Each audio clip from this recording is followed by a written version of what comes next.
नमस्कार माझ्या मित्र मैत्रिणींनो, प्रीती अकॅडमी मध्ये तुमच्या सर्वांचं सहर्ष स्वागत आहे।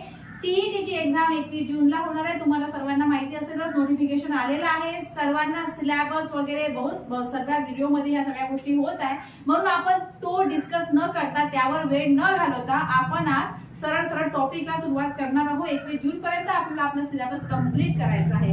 आज मी तुमच्यासाठी इंटेलिजन्स म्हणजे बुद्धिमत्ता याचे सिद्धांत घेऊन आलेली आहे, जे पेपर मध्ये येतातच। 100% ची गॅरंटी आहे की ते पेपर मध्ये राहतातच। प्रत्येक पेपर मध्ये तो प्रश्न येतो।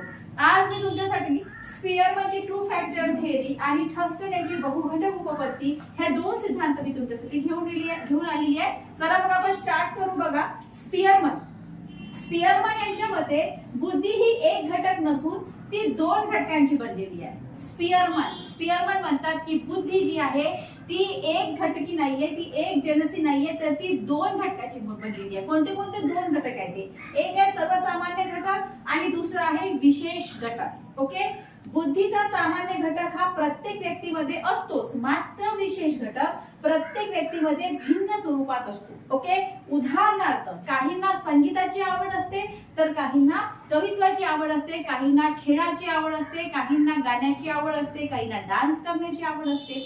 ओके, म्हणजे बघा, स्पियरमन काय म्हणतात की बुद्धी ही एक घटकी नाही आहे, तर बुद्धी ही दोन घटकाची बनलेली आहे। एक घटक आहे त्यांचा सर्वसामान्य घटक, दुसरा घटक आहे तो त्याचा विशेष घटक। ते म्हणतात की बुद्धीचा जो सामान्य घटक आहे तो प्रत्येक व्यक्तीमध्ये हा असतोच, परंतु जो विशेष घटक आहे तो प्रत्येक व्यक्तीमध्ये भिन्न स्वरूपात असतो। उदाहरणार्थ त्यांनी सांगितले की काहींना संगीताची आवड आहे, काहींना कवित्वाची आवड आहे, काहींना डान्स करण्याची आवड असते, काहींना म्युझिकची आवड असते, काहींना खेळण्याची आवड असते, काही गणितामध्ये खूप जास्त प्रमाणात चांगले असतात। अशा प्रकारे बघा, इथे आकृतीच्या स्वरूपामध्ये समजावून सांगितलेलं आहे। सांगते मी तुम्हाला कसं काय। बघा, जी फॅक्टर म्हणजे सर्वसामान्य घटक हा प्रत्येक व्यक्तीमध्ये असतो, आणि हे जे वेगवेगळे जे स्पेशल फॅक्टर आहे हे प्रत्येकामध्ये वेगवेगळे असतात। जसं बघा, हा एक व्यक्ती आहे। ओके, व्यक्तीमध्ये जी फॅक्टर आहे, परंतु त्याच्यामध्ये हे जे स्पेशल फॅक्टर आहे ना हे वेगवेगळे आहे। मी कुठली असू शकते, इथला कवित्वाची आवड असू शकते, डान्स करण्याची आवड आहे, प्ले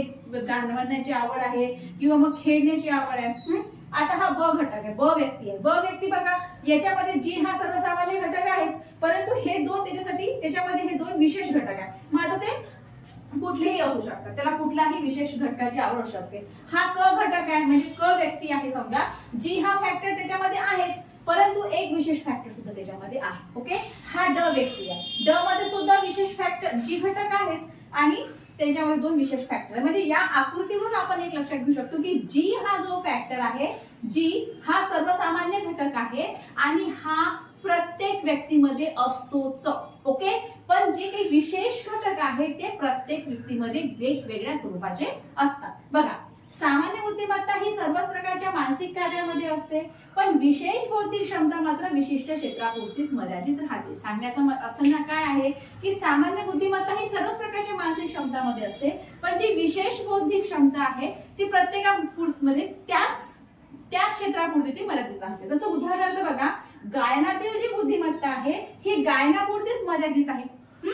कवित्व हे जे आहे या विशेष बुद्धिमत्तेचा जो संबंध राज्यशास्त्र यामध्ये येणार नाही, म्हणजे राज्यशास्त्रामध्ये त्याचा कुठल्याच प्रकारचा फायदा होणार नाही। ओके, जर तुम्हाला खेळण्याची आवड आहे, तुम्हाला खूप खेळणं आवडते, परंतु त्याचा गणितामध्ये कुठेच वापर होणार नाही।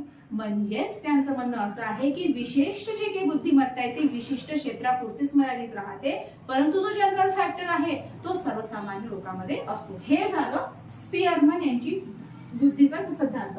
त्यांचं म्हणणं आहे स्पियरमनची ट्रू फॅक्टर थिअरी। ओके, आता आपण बघू थर्स्टन यांची बहुघटक उपपत्ती। मग जिथे स्पियरमनने असे सांगितलं की बुद्धिमत्ता ही दोन घटकाची बनलेली आहे, टू फॅक्टर थिअरी, तिथे थर्स्टन म्हणतो की बुद्धिमत्ता एकजिनसी नसून अनेक क्षमतांचा समुच्चय आहे, आणि त्यांना तो प्राथमिक मानसिक क्षमता असे म्हणतो। हा प्रश्न आलेला आहे की प्राथमिक मानसिक क्षमता कोण म्हणतो की बुद्धिमत्ता ही प्राथमिक मानसिक क्षमता आहे, तर थर्स्टन म्हणतो की बुद्धिमत्ता ही प्राथमिक मानसिक क्षमता आहे। याने 7 प्रकारच्या बुद्धिमत्ता सांगितलेल्या आहे, आणि या 7ही प्रकारच्या ज्या बुद्धिमत्ता आहे ह्या एकमेकांशी जुळलेल्या आहे। ओके, एकमेकांशी यांचा परस्पर संबंध आहे। ठीक आहे, बघा लक्ष द्या। पहिली त्यांची बुद्धिमत्ता आहे भाषिक क्षमता।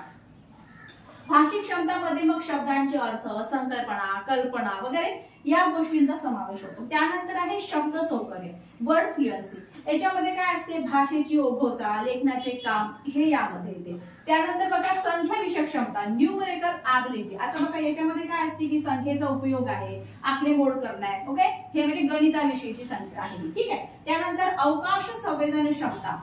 याच्यामध्ये काय असते की विविध वस्तूचे आकार व आकारमान समजण्यासाठी या प्रकारची बुद्धिमत्ता आवश्यक राहते. त्यानंतर अवबोधन क्षमता. अवबोधन क्षमतामध्ये काय की वस्तूचे रंग, स्वाद, गंध व वेदन जे आहे इत्यादी द्वारा आपण वस्तू ओळखतो, ही अवबोधन क्षमता आहे, ठीक आहे. त्याच्यानंतर बघा स्मृती. स्मृती मेमरी, प्रत्येकाला घडलेल्या बाबी लक्षात ठेवण्यासाठी एक विशिष्ट क्षमता महत्वाची असते, ती आहे स्मृतीमध्ये असते. आणि त्याच्यानंतर उद्गामी आणि अनुमानी क्षमता, तर निष्कर्ष काढण्याची अनुमान क्षमता ही उपयुक्त ठरते. हे आहे थर्स्टन यांची बहुघटक उपपत्ती, मल्टीफॅक्टर थेरी. थर्स्टन याला मल्टीफॅक्टर थेरी असं म्हणतो आणि त्यांचं म्हणणं आहे की हे जे मल्टीफॅक्टर थेरी या प्राथमिक मानसिक क्षमतांचा समुच्चय आणि ह्या एकजिनसी नाहीये, तर ह्या एकमेकांशी कॉन्टॅक्ट मध्ये आहे, ओके. या प्रत्येक बुद्धिमत्ता ही एकमेकीवर आधारित आहे, ओके.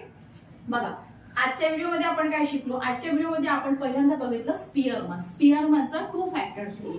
स्पियरमन म्हणतो की बुद्धी ही एकजिनसी नाहीये, तर ती दोन घटकांची मिळून बनली आहे. कुठले दोन फॅक्टर्स आहेत त्यांचं, जी म्हणजे सर्वसामान्य घटक आणि एक आहे त्यांचा विशेष घटक, ठीक आहे. यस म्हणजे स्पेसिफिक फॅक्टर म्हणजे विशेष घटक. तर ह्यांचं काय म्हणणं आहे की जी हा जो घटक आहे हा प्रत्येक व्यक्तीमध्ये असतोच, परंतु जो विशेष जो फॅक्टर आहे, स्पेसिफिक जो फॅक्टर आहे, हा प्रत्येक व्यक्तीमध्ये वेगवेगळ्या स्वरूपात असतो. उदाहरणार्थ त्यांनी सांगितलेलं आहे की ज्यांना खेळण्याची आवड आहे त्याची जी आवड आहे ती त्या क्षेत्रापुरतीच मर्यादित आहे, दुसऱ्या क्षेत्रामध्ये त्याचा उपयोग होत नाही, ओके. परंतु जनरल फॅक्टर जी आहे, मानसिक क्षमता ह्या प्रत्येक व्यक्तीमध्ये असते, ओके. त्यानंतर आपण थर्स्टनकडे वळलो. थर्स्टनमध्ये आपण बघितले की थर्स्टनची बहुघटक उपपत्ती, यामध्ये थर्स्टन असं सांगितले आहे की बुद्धी एकजिनसी नसून ती अनेक क्षमतांचा समुच्चय आहे आणि या सगळ्या ज्या क्षमता आहेत ह्या एकमेकीवर आधारित आहे. त्यांनी 7 क्षमतांचा समुच्चय सांगितला आणि त्यांना प्राथमिक मानसिक क्षमतांचा समूह म्हटलेला आहे. कुठल्या कुठल्या बऱ्याच क्षमता आहे, पहिले त्यांनी म्हटलं भाषिक क्षमता, याच्यामध्ये शब्दाचे अर्थ, संकल्पना, कल्पना दिल्या जातात. त्यानंतर त्यांनी सांगितलं शब्द सौकर्य, याच्यामध्ये भाषेची ओघवतं, लेखनाचे काम यामध्ये दिले जाते. त्यानंतर त्यांनी संख्या विषयक क्षमता सांगितलं, यामध्ये काय असते की संख्येचा उपयोग, आकडेमोड सांगितलं जाते. त्यानंतर त्यांनी सांगितलं अवकाश संवेदन क्षमता, ओके. यामध्ये त्यांनी विविध वस्तूंचे आकार व आकारमान समजण्यासाठी ही क्षमता आवश्यक असते. अवबोधन क्षमता, वस्तूचे रंग, स्वाद, गंध, वेदन इत्यादीमुळे आपण वस्तू ओळखतो, याला अवबोधन क्षमता असं म्हटलं जातं. स्मृती आहे, प्रत्येकाला घडलेल्या बाबी लक्षात ठेवण्यासाठी एक विशिष्ट क्षमता महत्वाची असते, तिला स्मृती म्हटलं जातं, ती स्मृतीमध्ये येते. आणि लास्ट उद्गामी अनुमान क्षमता, निष्कर्ष काढण्यासाठी अनुमान क्षमता उपयुक्त ठरते, ओके. या प्रकारे ह्या दोन झालेल्या आहेत, स्पियरमन आणि थर्स्टन. यानंतरच्या व्हिडिओमध्ये आपण गार्डनरला बघू, गिलफोर्डला बघू, बर्नार्डला बघू, ओके, जे.पी. दासला बघू. बरेचसे बुद्धिमत्तेचे सिद्धांत आहे आणि हे सर्वच्या सर्व सिद्धांत हे पेपरमध्ये येतात, त्यामुळे हे सर्व सिद्धांत फार इम्पॉर्टंट आहे, ओके. नोट्स माझ्याकडे प्रिपेअर आहे, जर नोट्स ते कोणाला गरज असेल तर त्यांनी नक्की संपर्क करावा. डिस्क्रिप्शन मध्ये त्यांनी मेसेज करावा, नक्की त्याच्याकडे नोट्स पोहोचून जाईल, ठीक आहे. थांबू आपण. थँक्यू.